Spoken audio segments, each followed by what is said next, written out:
Alright, let's continue our playthrough of Shadowrun Returns, Deadman Switch campaign. And the last time we actually were done with the Emerald City Reaper, or Mr. Holmes, Silas, or whatever else he can go by, so he is not gonna be killing anybody anymore. Probably. Alright, so let's get out of here. As you approach the exit, you realize that Shannon lingers quite a few steps behind. Looking back, you see that she is half-turned, looking pensively toward the horror show of Holmes' slab. Finally, feeling your eyes on her, she faces you and raises her head in a proud, almost defiant manner. "We have done much good here tonight. Well, we have removed 2 wild creatures from this world, and so ended the growing shadow they cast upon the city." I feel like kind of pity over the Peitzel, this Frankenstein monster of Dr. Holmes' creation. Based on what we've heard from the spirits in the warehouse, he was a simple creature and confused, and basically that's what Mr. Holmes or Dr. Holmes made him to be. Unfortunately, it doesn't sound like we could have saved him, but I don't think he was really at fault there. But we won't know. He's dead. Our paths crossed and joined, and we did this thing together. But now here our paths must divide. Well, you saw what I saw. This isn't over yet. No, it won't be over for some time to come. A distant cry of pain echoes down from somewhere above, and the young shaman pauses to listen to the tortured sound. There's still more work to be done for both of us, but what must be done differs for each of us. I came here to find justice for my brother, and that has been done. His spirit can now find rest. But there are other victims of the Reaper, both alive and dead, who still struggle to be at peace. Many of them are here in this place, filling the halls with their torment. I cannot leave them behind. But the spirits have something else in store for you. A different path. You must finish what you have begun. You must confront the first evil that fostered the one we have just ended. Well, there's no way I can change your mind, Shannon? I'm afraid not, but thank you. Because of you, my brother's killer has met swift justice. And justice of the only sort such a man as Holmes deserved. Death. I will now set to the task of healing those he has left behind. For every madman we faced here tonight, there are a dozen innocent souls crying out in need. The spirits of the departed will also need help in passing, or else I fear they may become like those we met in the hangar. They all deserve my help. And what about Lone Star? They can't be far behind. When they enter that room back there, they will have no thoughts other than thoughts of promotion. With the Reaper in hand, my brother will be forgotten, along with all the other victims. But so too will I. It will not be a problem. Whether that's true or not, Shannon's confidence and very presence seem capable of making it true. Good luck to you, Neo. I hope you can find the same justice for your friend that I found for my brother. And I appreciate that. Good luck to you. Alright. And now we can transition to a new location. Loose ends. The ride back to the Seamstresses Union is quiet compared to the pandemonium left behind at Mercy Mental Hospital. Lone Star Squad's cars pass you on the road, sirens blaring, no doubt in response to the aftermath of your showdown with the late Dr. Henry Holmes, the Emerald City Reaper, the man who violently repossessed the internal organs of Sam and Jessica's mother, Melinda Watts. And although the killer is dead and his grip on the city is broken, it's clear he wasn't working alone. I'll lose ends aching to be tied. Taxi turns into Redmond Way, cruising past now familiar landmarks until the Seamstresses Union, in all its decadent, seedy glory, materializes between swipes of its overworked windshield wipers. Time to evaluate your next move. Indeed. So where do we go from there?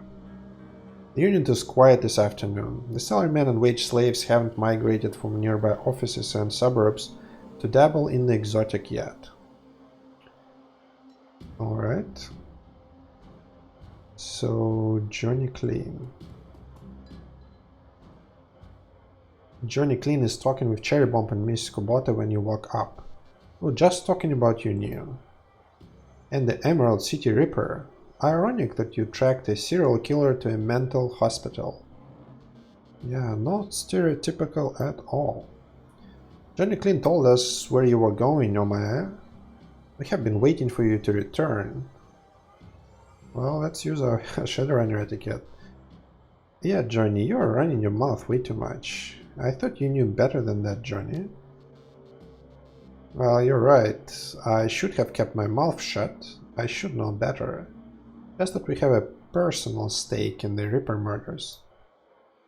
We each have our reasons for wanting the killer found. Sam was a regular here and his loss has been felt, regardless of his shortcomings.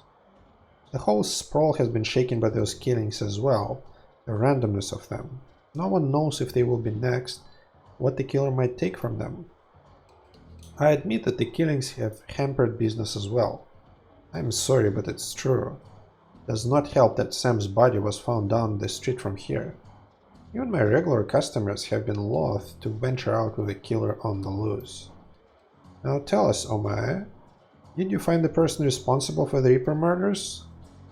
Well, the person responsible? No. The killer? Yes. I don't understand. Are you saying the killer wasn't responsible for his own actions?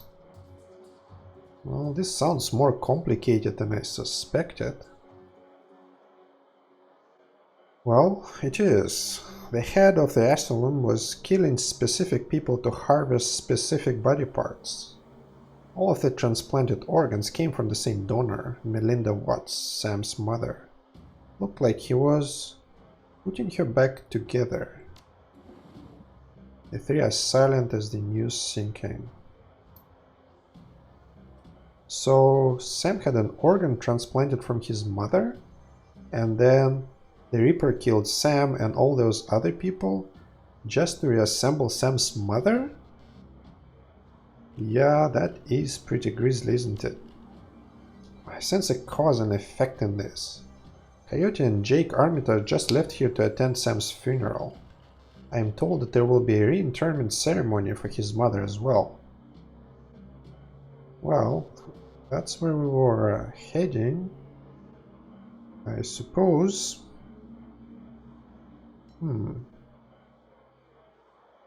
Well, his sister invited me to the funeral and the reinterment when I met her here. Think his sister Jessica had something to do with it? Hang on, I saw Sam's sister when she was here.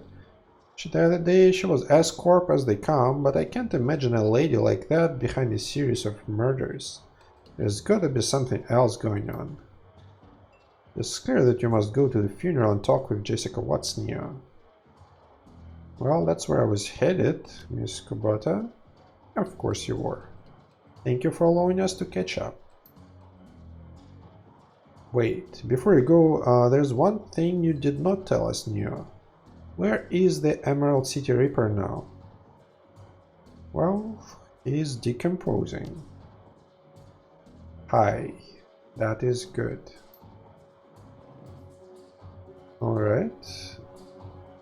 Okay, let's talk to her again. It seems there's something more. Was there something else, Omaya? I found this list in a data store at Mercenary. Oh, that's when we were digging there. Oh my, this is... and we got 2 karma, nice. Unspeakable. Murder was not enough for this person? Selling patients as Bunraku slaves. Thank you for bringing this to me. I know you're still hot on the trail of your friend Sam's killer. I will contact some runners to liberate those poor souls from the buyers in this list. I've done much good here today. The Hand of the Reaper was more of a monster than anyone could have known. Well, what, no reward? No. Okay, well, didn't hurt to try. So we have 7,500. Have a lot of karma to spend. So let's go and see what else can we do here before. I suppose, yeah, before we can head out. Let's see if there's anything new there.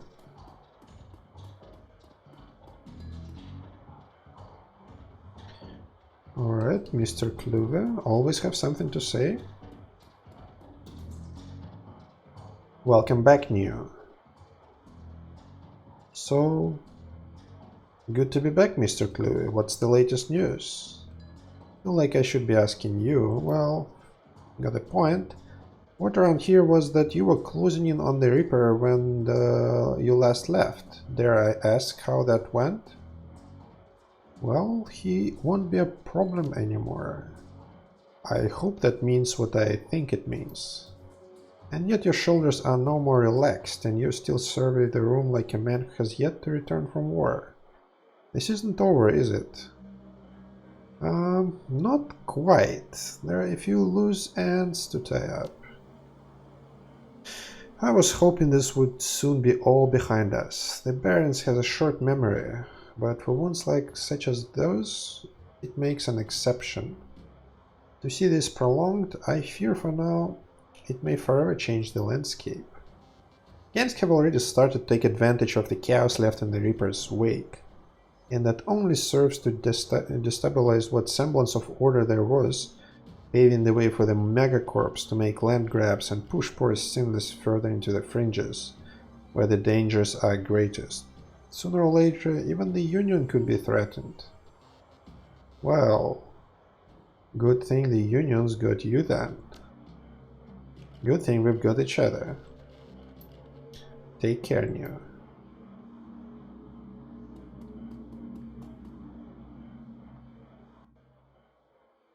Alright. So let's see, anything we need to do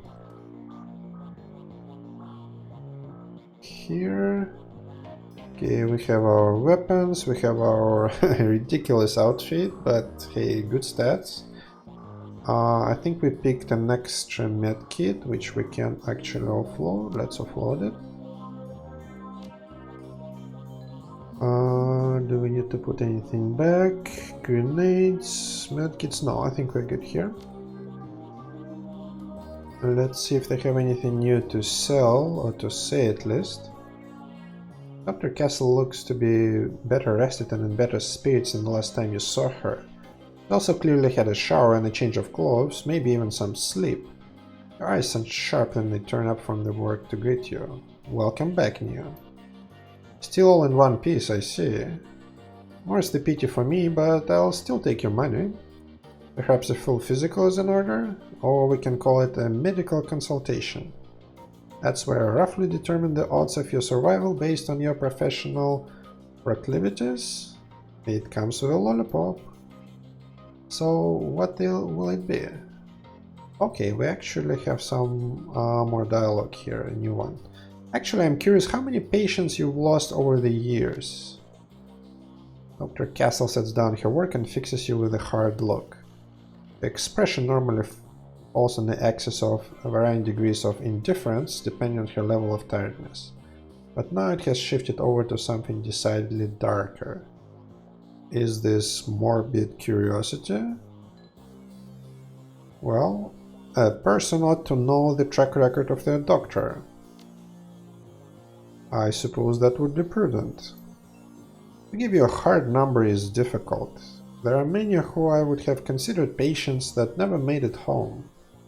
And so I suppose one could say they died while under my care, though not as a result of it. But the number I think you want is the number of patients who died on my table. And that number is 6. 6 who I was unable to save, spread across a 13-year career. I remember each and every one, down to the smallest detail, in the moment where I realized I could do nothing more for them. I would argue that 4 of those 6 were beyond helping from the moment they passed through my door. The 5th died as a result of complications while installing a stolen piece of experimental cyberware, which I cautioned against using. And the 6th? Entirely my fault. I made a mistake. I can't claim I was overtired or inexperienced or distracted. I simply made the wrong decision, and a young man died as a result. Well, if you ask me, still sounds like a pretty stellar track record, Doc. Well, yes, well, will there be anything else? Let's see if she has anything new to sell. No, advanced medkits. We already saw those. Any new cyberware? Basic. Yeah, wired reflexes. Damn it. Not what I really wanted. I mean, movement +1, I don't really care. Dodging the first attack against you is kind of interesting. But for 5k, damn it. No. And it's expensive from the essence perspective, so nope. Let's see what else do we have in here.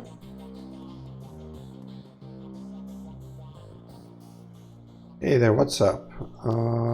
David has nothing else to say. And nothing new to sell either. Okay. How about Buster? His workbench Buster currently has a mil-spec shotgun fully disassembled and its parts neatly arranged. He lovingly massages each piece with a microfiber cloth coated in some kind of gun oil polish. Whatever the stuff is, it leaves the pieces shining brilliantly and pungent as hell. He enjoys this a little bit too much, doesn't he? What's the new hotness when it comes to dealing damage, Buster? Well, there are two schools of thought on the matter. There are those who swear by their smart guns and such because they make the weapon more accurate and thus more deadly. And there are those who subscribe to the bigger boom theory, putting all their money on the biggest and baddest rounds. But if you ask me, it's all situational. That's where the real advances have come. You can pack a Panther assault cannon, but that won't do you any favors if you are fighting in the basement hallway.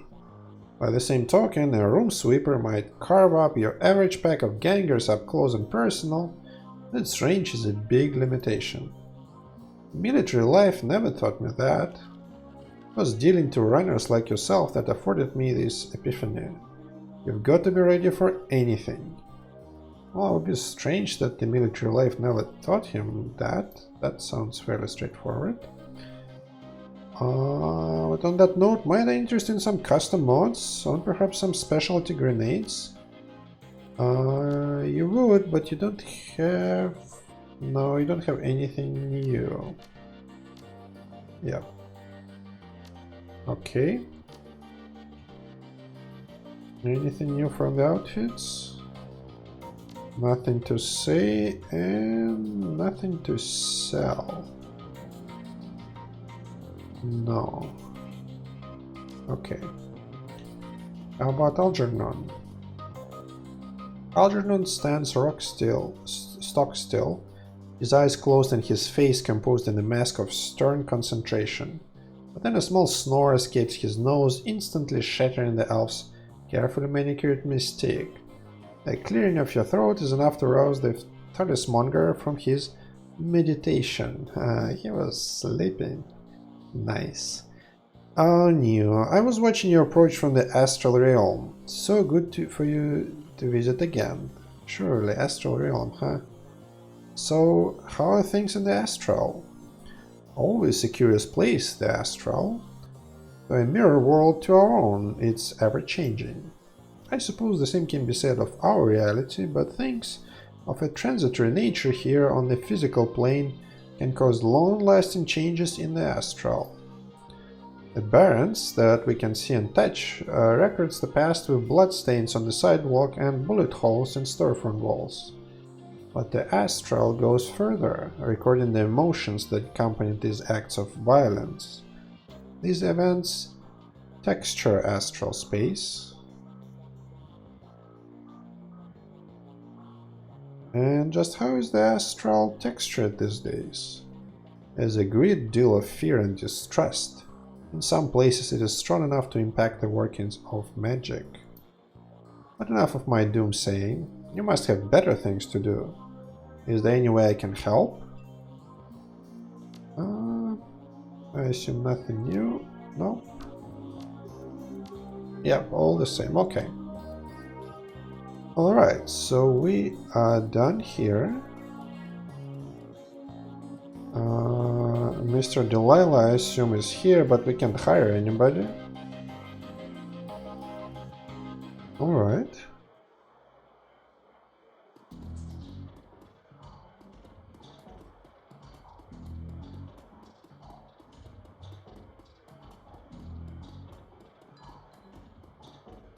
And the veteran is also have nothing to say, and I assume nothing to give us. Damn it.